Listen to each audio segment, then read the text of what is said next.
of many fine scholars and preachers who have gone before me, including Amy Jill Levine, Barbara Brown Taylor, Debbie Thomas, and David Lose, informs and forms the foundation for today's message. Good news for whom? The world has always been hungry for good news, but right now I think we may be starving for it. We're exhausted by the onslaught of devastating headlines, one after another. The global pandemic, the sinking economy, the ailing planet, oil spills, the catastrophic explosion in Beirut. I could go on and on and on. Some of us have kind of numbed ourselves just to survive it. Some of us have taken to, quote, doom scrolling on social media, where we continuously scroll through bad news hour after hour and day after day, unable, it seems, to stop or step back. And yet, as Christians, we're called to be bearers of good news. In every situation, no matter how terrible or seemingly hopeless, we are called to hold out the life-giving, death-defying, world-changing promise of the gospel. The promise that a good and loving God is even now leaning towards us with love and compassion and justice and healing. This is the message we're called to proclaim and enact as Christians. But let's face it, this calling is not an easy one. The universality of God's love and compassion is easy to profess in the abstract, but in real life, in our actual everyday circumstances, when God's generosity chafes against our own fears and prejudices and suspicions and doubts, as soon as the rubber hits the road, the calling becomes much, much harder. So much harder that we often find ourselves hoarding the good news instead of giving it away. Perhaps this week's gospel story, disturbing as it is, will offer us some comfort. As it turns out, even Jesus struggled with this radical calling. Even Jesus had to grow his way into a comprehensive, all-inclusive understanding of God's generosity. If this shocks you, then maybe you grew up with, quote, perfect Jesus. Perfect Jesus was technically human, but his incarnation fell several steps short of actual humanness. He never messed up, never doubted, never backtracked, never had to say he was sorry. He always had perfect reasons for saying the things he said and doing the things he did.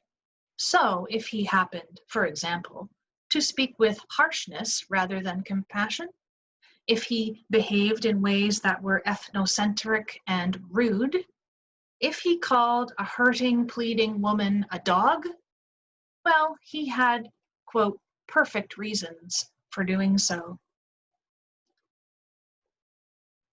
The problem with perfect Jesus, of course, is that he doesn't exist. The Jesus who appears in the Gospels is not half incarnate. He is as fully human as he is a full expression of the divine.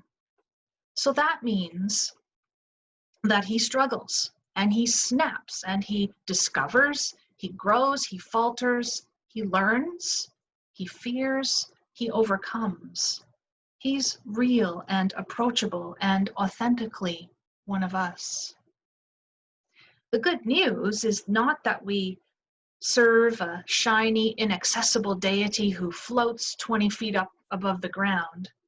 It is that Jesus shows us in real time, in the flesh, what it means to grow as a child of God. In the story of Jesus and the Canaanite woman, Jesus himself must face his own blind spots, his own rudeness, his own prejudice, and allow himself to be opened to the full, glorious, and uncomfortable implications of the gospel.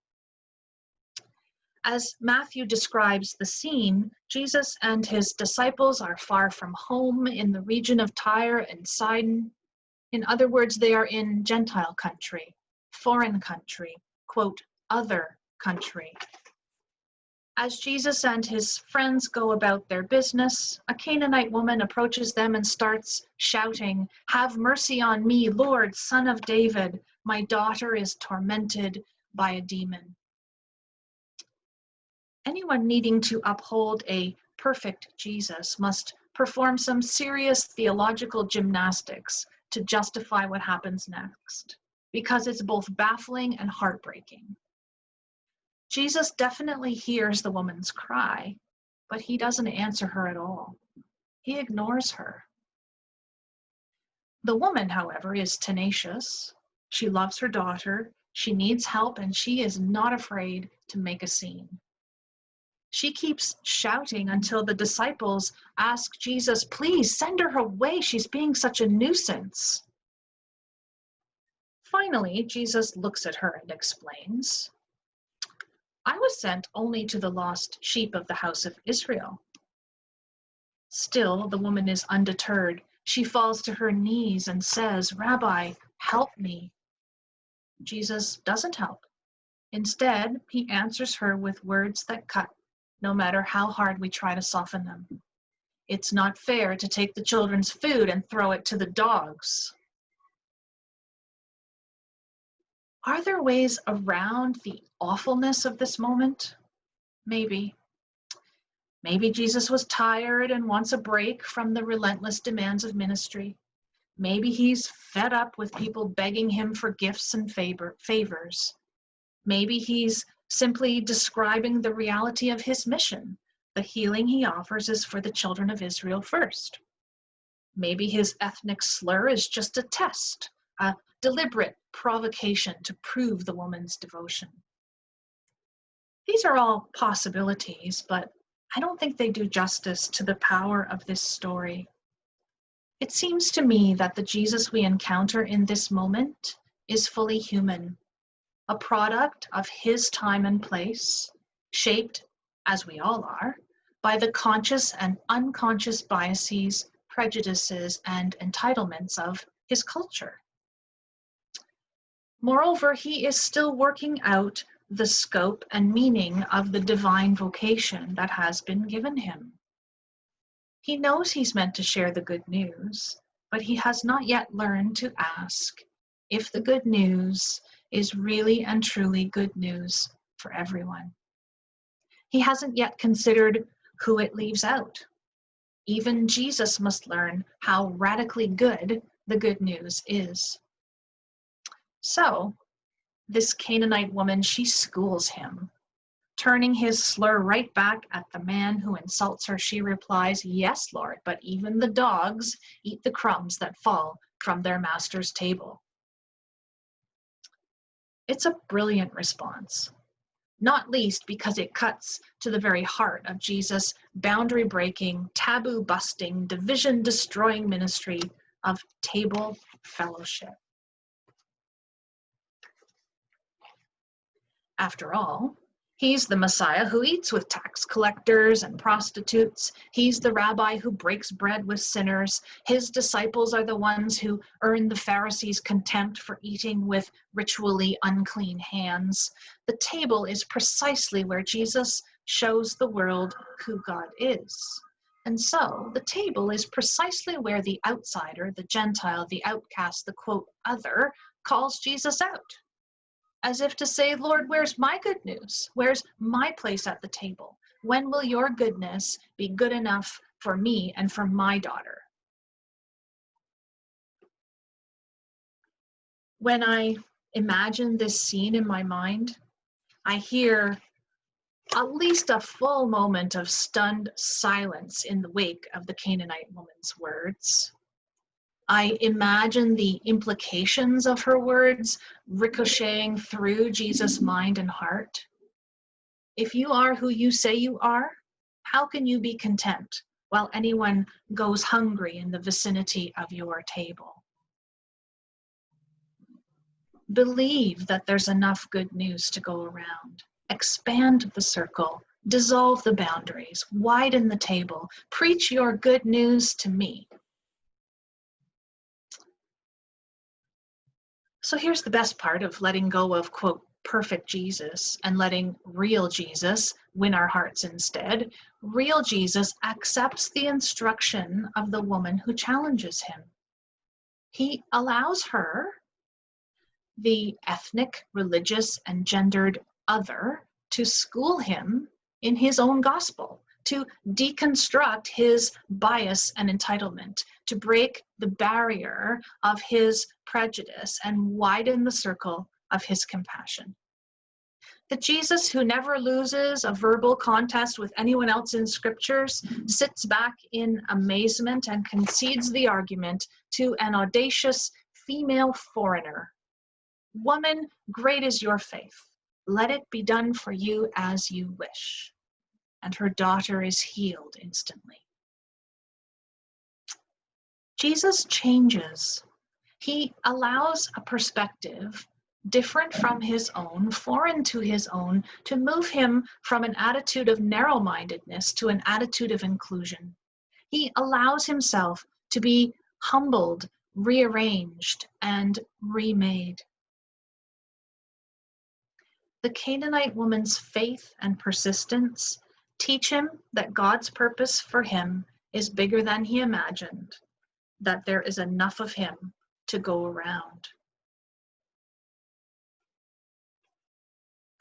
What would it be like to follow in the footsteps of a Jesus who listens to the urgent challenge of the other, who humbles himself long enough to learn what only a vulnerable outsider can teach? What would it be like to stop limiting who we will be for other people and who we will let them be for us? What would it be like to insist on good news for people who don't look or speak, behave, or worship like we do? Right now, we're living in times so fraught and so tenuous. Everything depends on how good the good news really is. It's not good enough if it's good just for me, or for the people who look and think like me, or for the people I already happen to like and love. Is it good news yet for those dying of COVID? Is it good news yet for the starving and the incarcerated and the unemployed and the homeless? Is it good news yet for people across the border? Is it good news yet for the people we've been conditioned all our lives to ignore? If the answer is no, then we have work to do. Remember, Jesus himself has gone ahead of us, widening the gates and throwing open the doors to welcome the voice of the despised foreigner. He has modeled the kind of listening and learning that should bring us to our knees.